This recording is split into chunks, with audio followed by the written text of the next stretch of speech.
بسم اللہ الرحمن الرحیم۔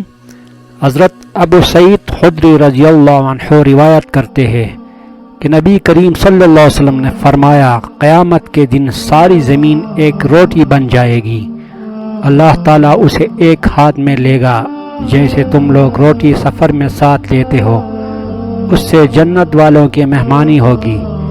اتنے میں ایک یہودی آ گیا اور اس نے کہا، اے ابو القاسم، اللہ تجھ پر برکت نازل فرمائے، میں آپ صلی اللہ علیہ وسلم کو بتاؤں کہ قیامت کے دن اہل جنت کی مہمانی کس چیز سے ہوگی؟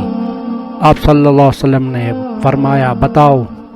اس نے کہا، قیامت کے دن تمام زمین ایک روٹی بن جائے گی، جیسے کہ آپ صلی اللہ علیہ وسلم پہلے فرما چکے تھے، لیکن اس یہودی کی بات سن کر اور اس کی طرف دیکھ کر آپ صلی اللہ علیہ وسلم مسکرائے، یہاں تک کہ آپ صلی اللہ علیہ وسلم کے دانت مبارک نظر آنے لگے۔ پھر اس نے کہا، جنت والوں کا سالن بتاؤں؟ آپ صلی اللہ علیہ وسلم نے فرمایا، بتاؤ۔ اس نے کہا، بیل کے جگر کے کباب ہوں گے جس کو 70,000 آدمی مل کر کھائیں گے۔